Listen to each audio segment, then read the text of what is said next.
When a new technology arrives, how long does it take before it affects labor markets? Who wins and who gets left behind in the process? My guest today is David Autor, professor of economics at MIT and one of the most influential thinkers on how technology reshapes work. David has spent decades studying the labor market consequences of automation and technology and has consistently been on point about where things are heading. It's a wide-ranging conversation, part economic theory, part labor policy, part philosophy of work. I hope you enjoy it. Here's our conversation. Welcome to the Economics of Work. I'm so excited to welcome David Autor, professor at MIT and the economist that I think has been most consistently ahead of the curve in terms of how work is changing and why. So David, welcome to the show. Thank you so much, Ben, for that kind introduction, and pleasure to be here. Yeah, for sure. I mean, you've thought about, how work is changing all the time. So I want to ask you, let's say we start with just a technology comes out, some exogenous shock into the world, a new technology is introduced. What happens next? What is the chain of events, as you understand it, that leads to the transformation of work? Well, it's a long chain of events. I mean, the more novel the technology, actually, the longer it takes, because it takes a while to figure out what it's for. A new technology, genuinely new technology, is not a better, cheaper, faster version of something else. It has different capabilities. And often using those capabilities means to, use them well, you're going to have to reorganize other things you do around its strengths and around its weaknesses. And, we have great historical examples of this. Like it's often, Paul David famously wrote this essay about the dynamo in the computer. Yeah, it's a great example. It took decades to figure out how to use electricity well in factories, right? The first thought was, just rip out the water wheel, rip out the steam engine, and just put a big electric motor and up the central shaft and then across the factory. And that was small incremental improvement. But the big game was realizing, we don't need a central motor drive anymore, right? We can have these little electric motors at each workstation with lighting, and we'll just have much more precise precision instruments, and things can be movable, right? Everything in a traditional factory ran off a central drive that went over the top, the ceiling of the factory with pulleys going down to the workstations. It was extremely inflexible. It was extremely imprecise. AI is very much in this camp, right? It's not a better, cheaper, faster version of traditional computing. It has really different strengths and really different weaknesses. Different strengths, it can tackle different types of problems. Different weaknesses, it's not nearly as predictable, right? Kind of the hallmark of traditional computing was it followed rules assiduously, often too much, right? It couldn't handle any exceptions. Yeah. So everything had to be laid out like train tracks for the program to do what it was supposed to do. And now AI goes off the rails all the time. And that makes it more powerful because it's much more flexible and it can handle ill-structured problems, but it also makes it much less predictable. You can't just stick it in the workflow and just say, this is an upgrade to the spreadsheet we were using. And so redesigning work processes around that is hard. And I think we know very little about this, right? I was actually talking to a friend who is head of AI kind of reorganization at a big company. And I was sort of saying, what does that look like? And she also said, really, we have no guidance on this. There's all the academic studies are much more at the level of jobs, right? Tasks. And certainly I'm guilty of that complaint. And really very little at the level of how do organizations adapt. So I think there's a process of discovering what the capabilities are. There's a tremendous amount of invention that goes into that, thinking, what could I do with this that I couldn't do before, right? That's often the most important question. I like to give the example, I was once at a conference and some guy stood up and he put up a picture of a washing machine and he said, there is more processing power in my Maytag washing machine than the Apollo guidance computer. And I was like, well, yeah, that's great. Your washing machines never go to the moon. Yeah. And that's diminishing returns. That doesn't say anything positive. Yeah. If you look at the Apollo's guidance computer, it's an amazing technology. What was amazing was back in the 1960s to say, wow, we have all this, real-time computation that we didn't have before. Enough computation that we could figure out how to guide a spacecraft onto a foreign, not planet, but a foreign moon in real time. Right? Yeah. And it wasn't the computation that was so amazing. It was the act of imagination to say, this gives us this new capability. Sometimes I think of there as being this kind of divide between what gets labeled as the task-based camp, where, you sort of reconfigure jobs and you reconfigure workflows and you sort of fiddling on the margin to improve efficiency of jobs and workers. And then this other camp, the Timothy Bresnahan style viewpoint that you need entire systems change.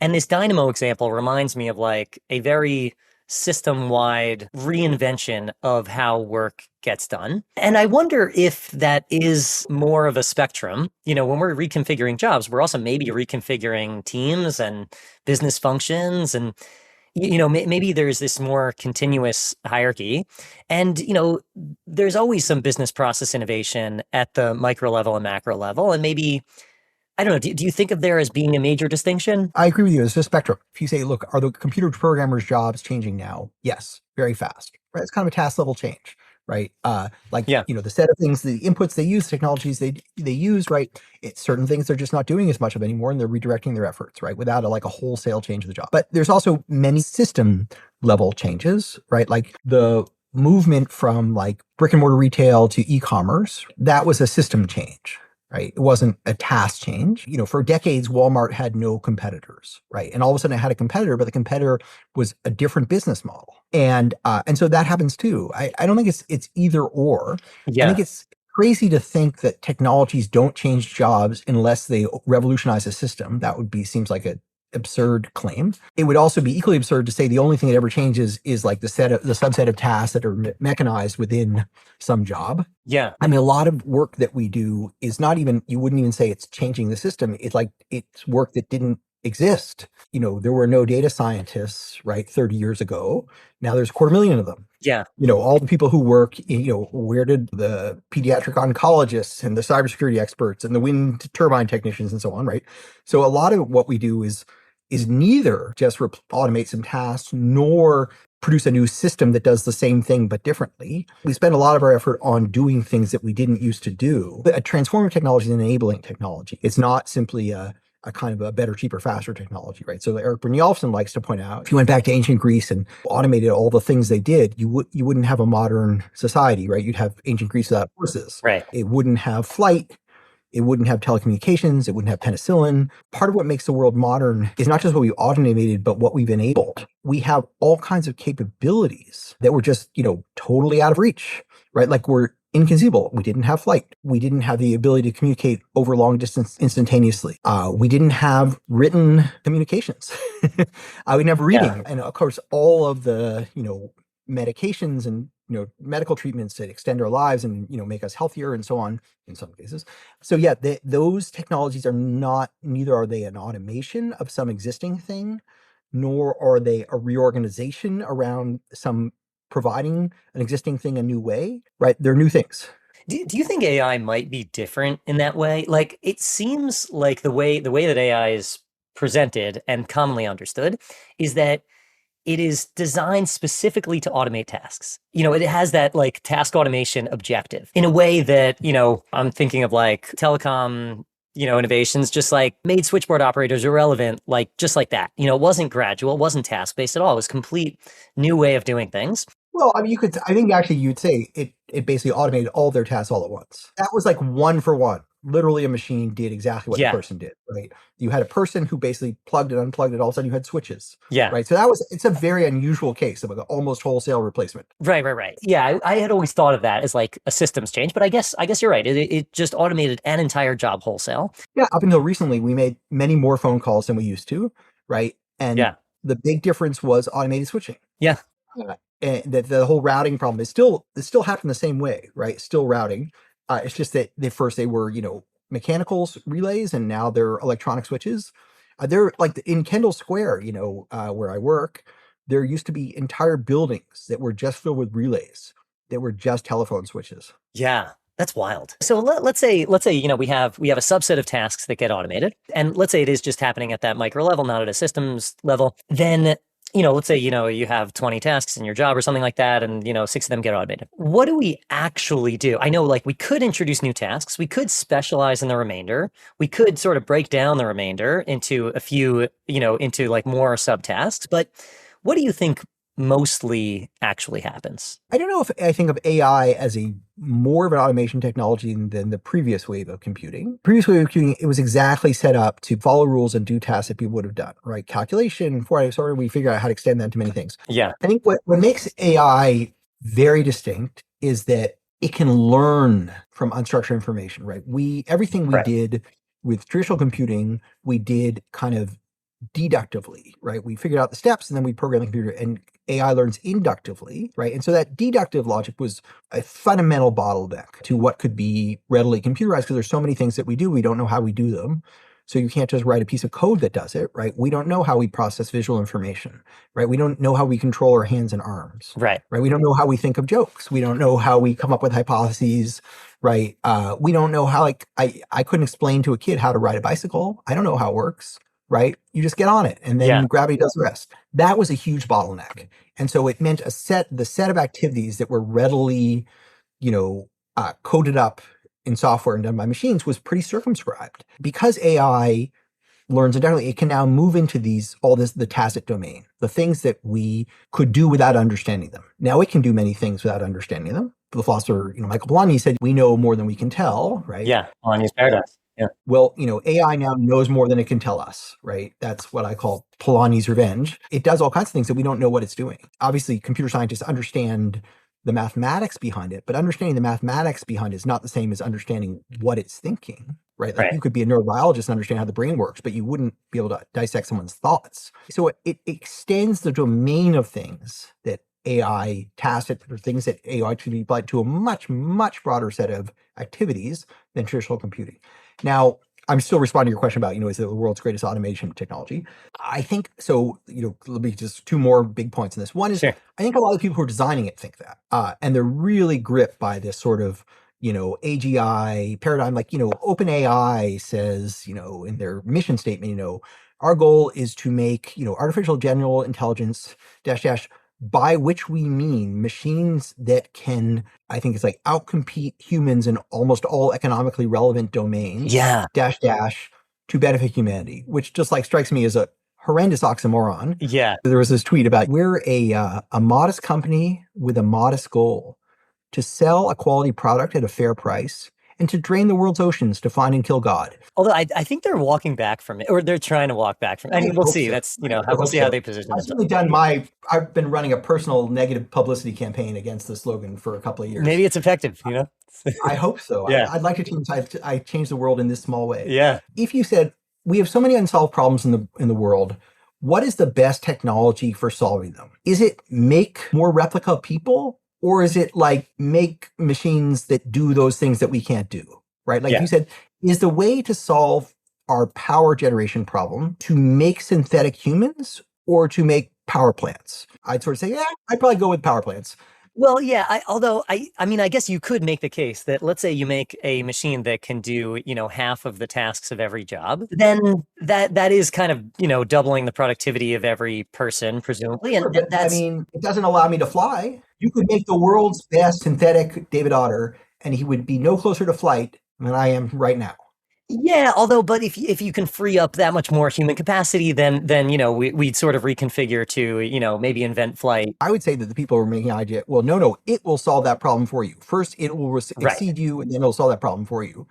Maybe, but it seems like the long way around. Like, it's actually unlikely. Making things that are like us is less beneficial than making things that are not like us. Right. That has to be, just because of comparative advantage. Exactly. So it would not be a good world, actually, but I think it's exactly the world that many people are shooting for, where the machines have exactly the same ranking of capabilities as we do. So what we find difficult, they find difficult. What we find easy, they find easy. Because then we're just competing on price, but they're getting cheaper and faster and we're not. Right. So that actually is a recipe for human obsolescence, right? If you really Yeah. believe you could make machines that they have the same, they're just better, they just vector dominate us, we have no comparative advantage relative to them. That's not a good world for the future value of human expertise or labor. You could say, like, the previous era of computing, right? There was huge gains from trade. Machines were really good at, doing fiddly calculations that, took thousands of steps, things that we're terrible at. Right? We can write down the procedure, but actually doing the math, we're terrible at that. Right. Right. Or handling tons of information. So there was like, it's great. The machine could do all this calculation and then you could make decisions. You could, come up with ideas. You could see the clear gains from that. Now, I don't mean to suggest there are no gains from AI, but I would much rather have an AI that could do things I couldn't do and still have things, have things I could do too. And let me make the argument that in many ways, AI is not a very good automation technology because it is not very predictable. It's liable to make mistakes. And it's a tool that in many ways can support people to do much better versions of things that they do, but may not be very good at doing them itself. People are quite imperfect, right? We should not hold machines to the standard of perfection. Sure. We all, make math errors, we all lose our temper, but we're often in our work, we're making relatively high stakes decisions. One, like decisions about how to care for a patient or how to design an app or, how to architect a building or how to remodel a kitchen, how to, fix a water heater, right? How to bake a loaf of bread, whatever. Yeah. Having machines that can help us kind of use judgment more effectively, provide better information, kind of double check us, and support us in that is quite attainable right now. It doesn't require full automation. They're really good for collaboration. Whenever I write something now, I always say, I use Claude and I say, review this for, for conciseness, for logic, for consistency with the rest of the paper. And it critiques, and that's incredibly helpful. Yeah. If I actually ask Claude to do the first copywriting of anything, it's actually usually pretty bad. But as a support to my work, it's incredibly good. Now, that may change over time, but at the moment, a lot of people are trying to automate things as a distant goal when collaboration is already within reach. I feel like some of that effort is kind of a bit misdirected. Yeah. And that could be, I mean, that's clearly a very nice compliment to some parts of your work, but maybe a substitute for other parts of your expertise, to use your word. I mean, maybe if your specialty as a writer is brevity, maybe that advantage kind of goes away. Absolutely. Look, no, Yeah. I pride myself in my writing. Yeah. And I think, and I feel like AI will vastly close the gap between me and many other people, or between other people and me. Yeah. I'm an incredibly slow writer. I'm a painstaking writer. I think I usually get pretty good results after a very long time. I think you can get 90% of the way there really quick now, just with AI. It's not all good. Benevolently, I want everybody to write well. Do I think it reduces the scarcity value of something that I consider one of my valuable attributes? No question. Yeah. Okay. So that kind of brings us to this expertise framework, which, by the way, love the expertise framework. Let me kind of tell you how I think about it, and let me know if this is like off base or kind of aligns with how you think about this framework. So you have this paper, Expertise, great paper, great title. With Neil Thompson, my With co-author Neil Neil Thompson, Thompson, yeah, yeah. Computer Science and Artificial Intelligence Lab. Yep. So I think of it kind of like the Hextro lean model. But instead of like industries with factor intensities producing goods, you have people with skill intensities producing activities. And it's like kind of an analog. And like you get this nice like Stolper Samuelson result where, the like value for certain factors or skills changes, with the caveat that industries can't really easily change their factor intensities, but people can change their skills to some degree. So first, I want to run it by you. Like, is that a way to view your framework, your model? Sure. So let me spell it out how I would explain it just briefly. I started in 2003. I wrote this paper with Levy and Murnane about skill content and technological change that sort of popularized this notion of tasks, right? And say don't think of jobs, think of jobs having a bunch of tasks, and some of them can be automated, some are not. You have a reallocation of labor, away from the routine into tasks that can be written up as software and code, and other things that are non-routine, and there's complementarity there. What the expertise paper and this way of thinking sort of, I think, adds that, says, look, don't think of your job as one type of task, right? Think of there's a bunch of activities that you do. They're bundled together for some reason, right? Like I have to, grade exams. That's not the reason MIT hired me, right? And I don't think it's like what I'm great at, but it's sort of inseparable because I wrote the exam and so I probably know the answer and I'm probably good at evaluating that, right? Right. If I'm a high power utility lineman, I have to drive my truck to the power line before I do my job.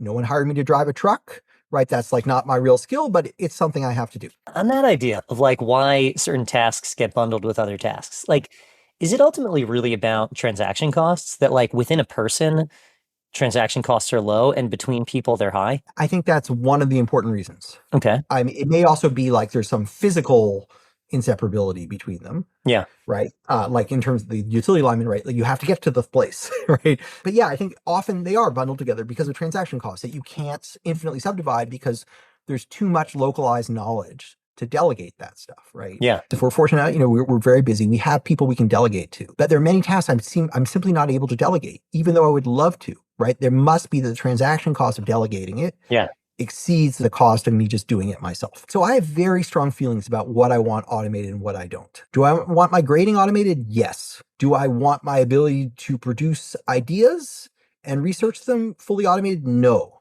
Why? The world would be better off, in fact, in the latter case, right? But of course, I recognize Yeah. the scarcity value of my labor comes from my ability to generate research ideas and turn them into products that people find interesting. Yeah. I have very strong feelings about, so if my supporting tasks are automated, great. If my expert tasks are automated, my labor is all of a sudden, very much commodified. Both things can go on. And I think people very intuitively understand this, right? They don't think all automation is bad. They don't think all of it's good. They know when does automation threaten your livelihood? When it makes your specialized labor no longer scarce, right? When there's something that you know how to do that people want to pay you to do, and all of a sudden everyone can do that thing at an incredibly low cost. The example I like to give, I've had the same assistant for 2 decades, and she has an English degree from Brown. She's a great writer, and she edits my letters and papers. And now on the weekends, like I'll fire up Claude for editing, right? Yeah. And for me, like that's great. It's a force multiplier. Like I can now do even more writing and do it more quickly. And for my assistant, not this will affect her and her career, and she's invaluable and so on. But like the next person who has that job, right, will not necessarily need that skill. Right. But that's like one of her, arguably one of her scarcest skills, right? So it's the same tasks, the same automation, right? And it has very different meaning for the two of us. Because for me, it's automating a supporting task, and for someone who does that for a living, it's automating one of the most expert tasks they Right. do. I just want to be clear. She has many incredible attributes, and has other expert, like she's arranging a big conference, for example, like just Yeah. today. So, but I just want to, but it is, Yeah. thought about it in that sense. It's not that the automation is expertise reducing or expertise enhancing. It depends how it fits into the panoply of other things you do in your work. Now, of course, those things could be rebundled, right? And I think that's what you're hinting at, right? Like maybe there's a way to redivide those tasks. It's often a very politically sensitive thing, right? So like the occupational nurse practitioners, they do many diagnostic, treatment, and prescribing tasks, right? Yeah. Doctors have been very unhappy about the increasing role of nurse practitioners for a very long time. Why? Well, because they're taking away some of those doctors' expert tasks. If they were to say, here's the nurse practitioner, what the nurse practitioner will do is they will like fold the hospital gowns for you, and they'll like take the blood Yeah. pressure and so on. Doctor will be like, fine, take it away. Please free my time of that. But as soon as they say, well, they're doing my expensive tasks, i.e. the tasks that I consider my specialized expertise to, that's where I actually really make my money. That's what the thing I do that no one else can do. Well, then they really don't like that. We could like it as a society and think that's good. It lowers the price, it creates competition, but as an occupation, Yeah. an occupational licensure is really about that. It's right to say, no one else can do the thing I do. Everyone needs me. Everyone needs plumbing. Everyone needs, interior decorator services. Everyone needs hair cutting. And I create a license and I say, my expertise is now protected. No one can compete. I own it, and no one else can get to use it unless they go through my expensive licensing program. Right. I mean, in some way, like, is it fair to say that occupational licensing is really the enemy of adaptation? I mean, not all occupational licensing is bad, right? Like, wouldn't want anyone to go to an unlicensed doctor. I wouldn't want them to use an unlicensed electrician. But it to does rewire inhibit the ability to adapt to changes. But I do think occupations serve as guilds as well. Yeah. So, like, a legal document's not a legal document unless it's signed by a lawyer. Yeah. You can't get a medical prescription unless it's prescribed by a doctor. And in some cases, that's very good because the stakes are very high and you as a consumer are not in a position to evaluate. Yeah. Electricians work according to electrical code that you would not know if someone did a bad job wiring your house until it burned down N years later. Right. Right. So, not all licensure is bad, but absolutely that a lot of the incremental licensure is really driven not by public interest, but by reducing the force of competition. But even if we think it's not fully bad, and maybe even net positive to have occupational licensing, it still could be bad in this very specific way, where we want to adapt to changes, and it hurts our ability to. Totally, Yeah. Of course, absolutely, right. And there's a reason that people do it, and which is like, my livelihood is bound up in this thing, and if you all of a sudden allow all kinds of competition, I'm going to suffer, and you're never going to compensate me. Yeah. Why do port workers fight against technology, right? It's not because they want slow ports. It's not because they want, cargo to move more slowly and at greater cost. It's like they want to protect the value of this specialized knowledge they have. They don't want it to be diluted by automation. Right. You could say, oh, we should just make a transfer to them, and then they'll, I think there are a variety of reasons why that doesn't work. One is people have a lot of identity, their careers are bound up in it. Another Sure. is they're like, yeah, you might buy me off one time, but like it doesn't help. Like I thought my kid was going to go into this line of work. So there would be a one-time payment. People would be much less resistant to these things if they were actually compensated. I'm not saying they should be, but Yeah. it's understandable why they are afraid.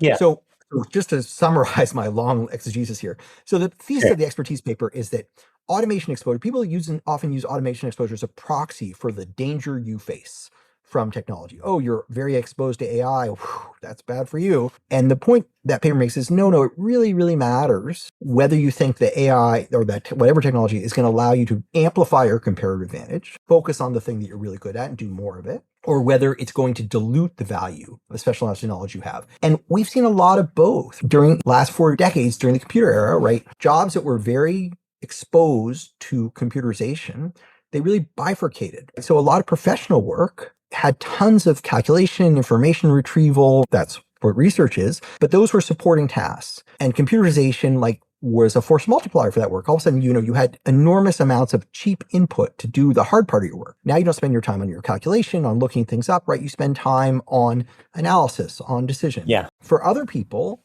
like payroll clerks, for example, or certain types of bookkeeping, right? Well, all of a sudden, everything that was sort of hard about that all of a sudden became super cheap. And so that work, the expert components were diluted. Now, often when work becomes less expert, it becomes more prevalent, not less. Ride hailing is a pretty good example of this. There are a couple 100% more taxi and chauffeur drivers in the United States than there were 2 decades ago. And that's because of ride hailing. Now, ride hailing did a lot of stuff, like it created a better product. It reduced entry barriers by like removing licensure and so on. But it meant you don't need to know your way around to drive people places. I could go become an Uber driver and go drive to Providence, Rhode Island, which I almost never go to, and drive Uber the same day because I don't need to know my way around the road. So that eliminated an important expert component of that work. And so it enabled many more people to do it. So they make taxi drivers, their relative wages relative to the average of the US economy or the median have fallen over this period. But there are millions of additional people doing the work.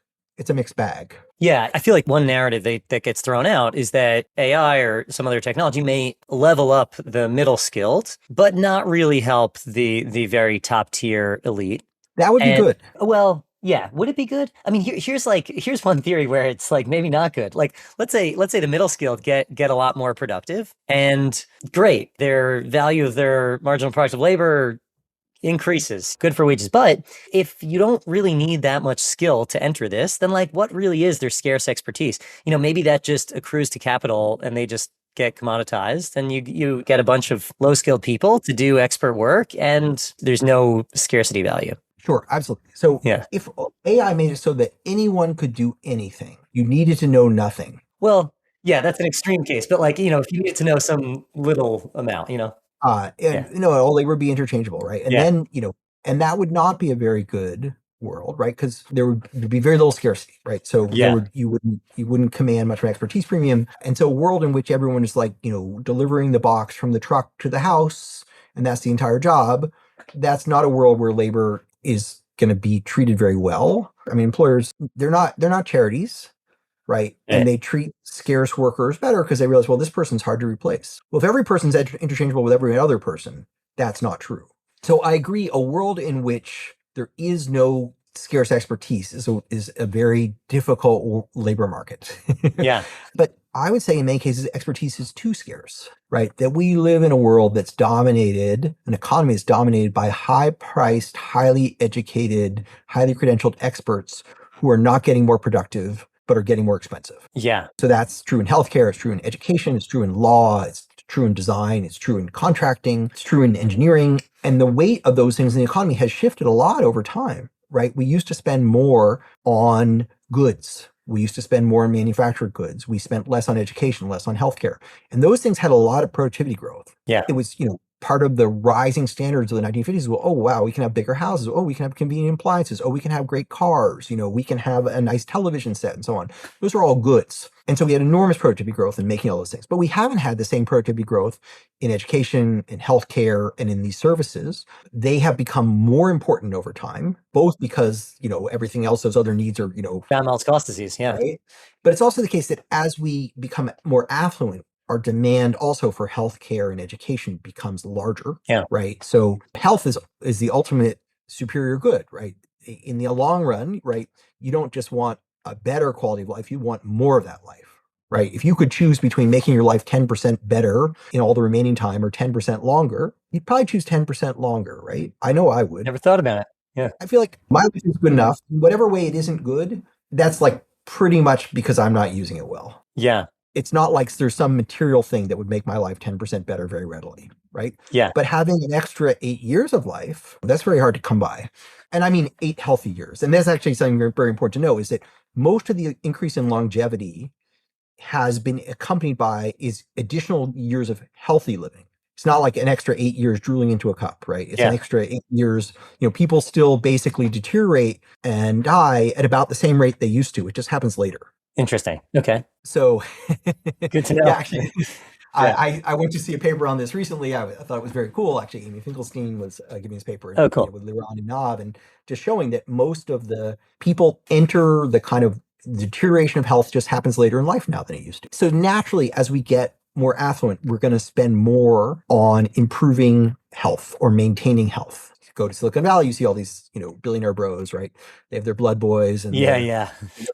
their cryogenics and all that. Yeah. And you saw Silicon Valley, right? Yeah. The TV. Yeah. You know about the blood boy. That's wild. That's wild. I think that's a real thing. You think so? I mean, hopefully I not to that believe degree, but not exactly, but I'm yeah. pretty sure that Peter Thiel like gets blood infusions from like younger. That's what I was told. Wow. Maybe I'm wrong. I don't know this firsthand. Never met the guy. Yeah. Yeah. Well, it's Uh, on the record now. So, yeah. So anyway, so it's not just that we have got not yeah. had much productivity growth in those things, but also the importance of them as our incomes are, you need education to be successful in a modern economy. So we're going to spend more on that. Yeah. And then health, we're going to demand more of that. I would like to see those things become more productive, but part of the way I'd like to see more productive is the barriers to entry of skilled workers would fall. And again, I don't mean like, have you seen the TV show Pluribus? No.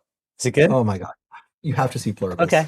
Okay. Totally AI coded, but there is a scene where a person is like comes out of the operating room in his DHL driver uniform because it's a world where everyone can do everything, actually. All knowledge is sort of collectively shared. Oh, So the that's person cool. who flies a helicopter will also be the person who could like build a building, will also be the person who, delivers a package Yeah. and makes you a sandwich.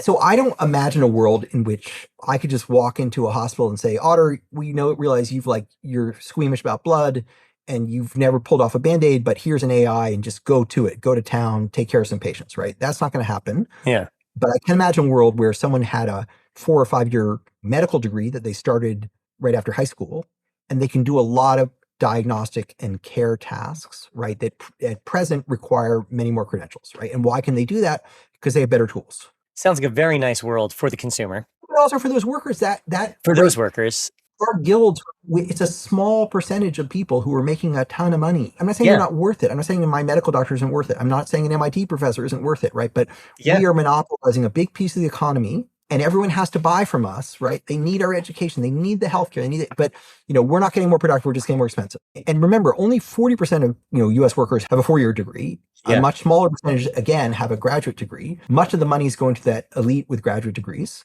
MBAs, MDs, JDs, PhDs, and a world in which people with 4 year degree or 2 year degree could do more of that valuable health work. They will create additional competition for people at the top. I will face more competition. It's not a constant sum game. It's not like, well, that just divides the slices, but doesn't grow the pie. Like that grows the pie simultaneously. So I think there's a lot to commend about that world, but it's not uniformly better for every single person. I think that sounds very plausible. Let me hit you with a pessimistic take. Let's imagine, we have a world where there's kind of lower skilled workers who execute on more kind of micro subtasks. And you have more high skilled workers that are doing more of the valuable abstractions of those tasks.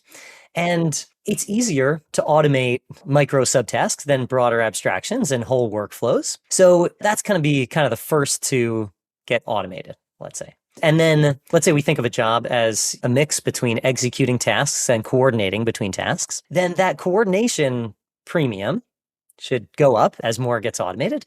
And what you're coordinating is going to be higher and higher value as you get higher up that kind of skill ladder, skill prestige mix, whatever like status ladder.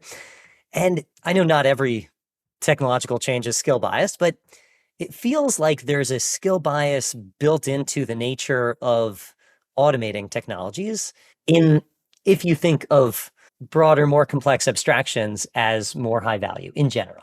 Do you think that Yeah, I sounds mean, I think we should. yeah, I think we should focus on AI because I certainly there are automation technologies that freed labor from agriculture, and I guess you could say they're skill bias, but like they were mostly improve the quality of work for everybody, for sure. right? Yeah. Uh, and you could say computerization was kind of very mixed bag, right? It had like for some activities, it was like very complementary to high skill work, right? People who did abstract work, right? It was for other people that actually wiped out skilled work, like in production lines, in office work, right? So, but let's focus on AI. Yeah. I think what you're describing is exactly the thing that I think it is the thing to fear, right? Which is it's just moving up the ladder of expertise. Everything it finds hard, we find hard. Everything it finds. So first it takes the easy thing, then the middle thing, then the high thing, and it's just a rising tide. Yeah. And we have no comparative advantage left. That's an absolute advantage world. Oh, I wasn't even suggesting that we have no comparative advantage. I was just thinking that it would more like complement high skilled workers and substitute more low skilled workers. But in some sense, that's because saying it can't yet do the high skill thing, Yeah, right? exactly. Exactly. But Yeah. but they probably will then. Yeah. Yeah. uh, Right. yeah, and that is I don't want to say that's impossible and or not something to worry about. I think it's possible. I'm worried about it. I don't think the evidence yet supports that. I think actually the impacts of AI are all over the map. And that's because I don't think there's a very tight correlation between the tasks that AI can automate and what is expert for people.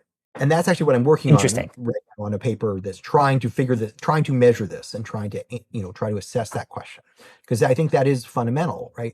If For sure. within every job, Huge question. Yeah. the expert tasks are more AI accessible, or right, the simple tasks are now AI accessible, and then if wait 2 years and the expert tasks, then it's sort of like it's just competing on price. It's just moving up, right? It's just a rising tide. Eventually, for a while our feet are cool, and then for a while we're treading water, then after a while we drown. Yeah. So it's possible. I think in many cases it will be that AI is good at some things that it will relieve us of the pain of doing and make us more effective in other things that we're not going to delegate to it. Certainly, that's very, very true in the physical world right now. Now, that could change, but a lot of work involves kind of dexterous physical tasks in which, right now there's no machine substitutes. Those are pretty well shielded for a while, but of course, we know progress in robotics is very fast. I would say a lot of work is not a computational problem. It's fundamentally political and interpersonal Right. in a way that will definitely reward people who are better in that domain, and that's already been true for decades, right? David Deming and Kadeen Martin and others have done this nice work showing like the importance of interpersonal tests, and now this is corroborated across a bunch of countries. The pure return, as far as we can measure it, to like pure cognitive ability has kind of plateaued or even fallen across countries, and what seems to be rewarded are like personality traits that make people good, that make them good at communicating, working together, managing others. And that may become even more true. Luis Garicano, the economist, Spanish economist, Yeah. he's in, I believe he's still at London Business School, but I'm not sure where he is. It doesn't matter. He has a nice book coming out called Messy. Oh It's about yeah. the jobs that AI can't do or won't do. And he also has he and co-authors, by the way, and they have a paper also that sort of formalizes called strong bundle, weak bundle, and like what bundles of things will get broken apart and which Yeah. will He's stay got a together. great Substack also. Yeah. Oh, Yeah. okay. There you go. Exactly. Exactly. Yeah.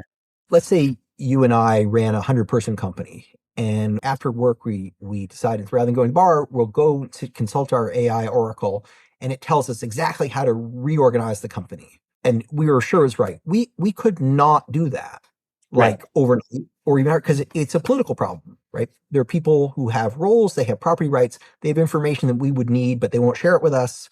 We would have to lead and persuade, right? And get people behind us to do that job.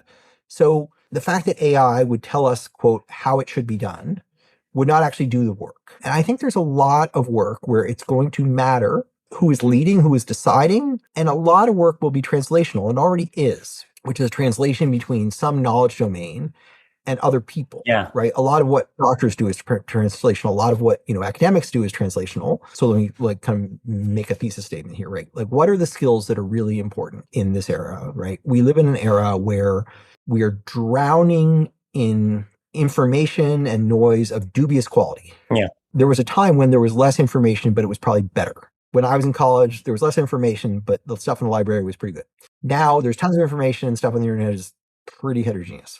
So what do we need? We need people who can sort of draw a signal from that noise. They need to be able to make analytically good judgments in a world that is overwhelming. It's moving fast, it's filled with information, incredibly dynamic. And then they need to be able to lead, plan, and persuade others to engage them in doing that. That is a skill set that's applicable in like many domains. It's not a generalist skill. It's that you have to, obviously, to make analytically sound decisions in some domain, you need to understand that domain, whether it's health, whether it's kitchen design, whether it's engine repair, whatever. Yeah. But I think people who can do that will remain very valuable. And those people already are very valuable in our economy. And I think we do a better job teaching those things I think so too. because I think a lot of education is directed at things that are more rote. And, it's not that there's no value in knowing those things, but they're less and less valuable. Like memorization, really, do we need it? And that's in a lot of medical education too, which seems unnecessary. But yeah. Yeah, I mean, what you don't want is a doctor who doesn't know how to do differential diagnosis or think about what are the possibilities. So you do want them, they may Right. have to remember the name of every molecule, but you sure hope they think about the set of diseases. On the other hand, they Yeah. have a machine that will help them think through that better. I think we overteach rote activities, and understandable for historical reasons. Something we really underteach is statistics. So statistical reasoning is really hard. It's not intuitive. It's a discipline you have to learn. Like, it's incredibly useful. And, I didn't learn it until I was in grad school. And now I realize I'm presented some piece of information, and including like, journal articles, including like a recent article in Science, and you're just like, that is wrong. You're drawing the wrong inference from that. You Yeah. don't realize in which way you're misleading yourself. So I think we should train people more in that kind of analytic. And probably differently. I mean, 101 statistics I find to be close to worthless. Sure, But totally. yeah. Yeah. But like causal inference, right? How do you Right. learn about what causes what, right? That's a really hard problem. Like, I don't think Totally. I had a debate over dinner with some computer scientists a couple of weeks ago, and I was saying like machine learning is not learning causality; Right. it's learning associations. And they're like, "Well, no, causality, And I said, "No, it's really not learning. You need like manipulation to learn causation, right? You need to be able to change X and see what happens to Y. Yeah. And just noticing that X and Y tend to covary doesn't tell you if changing X would change Y. I think there's a lot of ways where our incredible flexibility and, ability to lead one another, that we will matter to one another, I think will make us valuable even in the working world. But certainly some things will become less valuable that are of value now. Things will change fast. No way is that not going to be painful and disruptive. So, many people can say that, oh, Autor's, he's kind of an AI optimist. I'm just not an AI pessimist. Yeah. I think there's going to be a lot of challenges ahead, like very serious challenges. I just think there's also a lot of opportunity, and I don't think the end point is nearly as clear as many seem to think. Yeah. Okay. So I got one final question for you. It's a big one. I know you've spent a lot of your career thinking about adaptation, how we adapt to shocks. Are we still kind of like worse at adaptation than we initially presume? Are we getting better at adaptation? How can we get even better?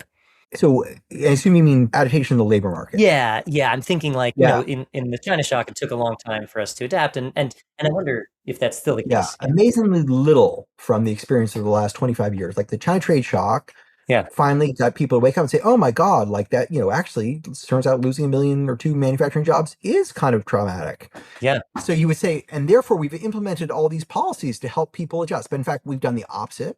Congress didn't even reauthorize the Trade Adjustment Act that paid for our trade adjustment insurance system.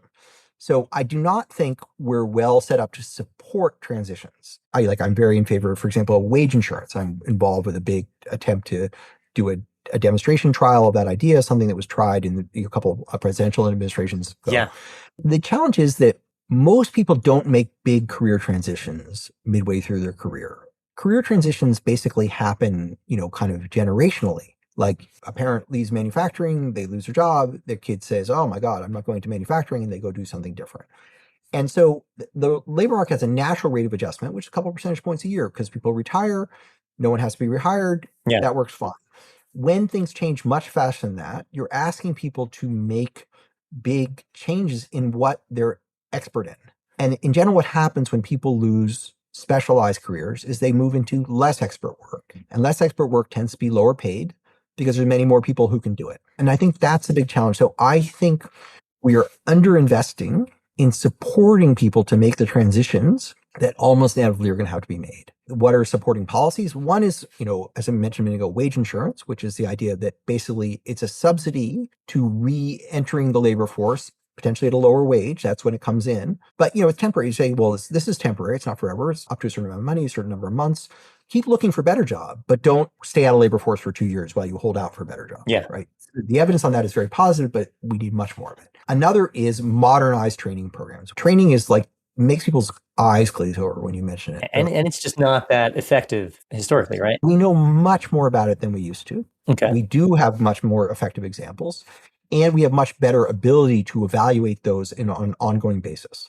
And, the folks at Opportunity Insights, Nathan Hendren, Rob Chetty, they're really working on kind of real-time evaluation using digital twins of people who do training versus those who do not. And so I think we can do much, much better at that than we used to at scale with continual evaluation. Now, will we achieve that? I don't know, but the potential is it's back in the old days. Training looked like send you back to high school, the thing you hated most in life. Yeah. I wasn't good at it the first time. I'm not going to be better at the second time. And I have kids, I have rent, right? That's not going to work. Yeah. We can do much better than that. And so that's another type of adaptation. But we should also, and this is probably my final point, we should also be thinking constructively about where we can invest to use people well. My vision of, the health sector, which is, accounts for most net employment growth in the United States over the last 20 years, right? Especially in the last year, it's all the employment growth was in It's all the employment growth, right? So we say, well, it would be great if we're going to have all these people in healthcare. Well, let's try to shift work to slightly less expensive people for whom this is an upgrade. It's an upgrade for the people who do it, even though it creates competition at the top, that we could employ people more effectively, use expertise more effectively, provide better care, and there's an infinite demand for it. So it's not like we're going to run out of healthcare need. Same in education. So I think we should not just be trying to regulate, not just trying to ensure, but also trying to sort of direct the future that we want to inhabit. Okay. Thank you so much. I mean, this was such a fun, interesting conversation, and thanks for joining. No, thank you so much. I can't believe that we've been talking for an hour. Went by in 5 seconds. The Economics of Work is brought to you by Revelio Labs, workforce data for research and benchmarking. I'm your host, Ben Zweig. Our producer is Cole Wagner. Thanks for listening.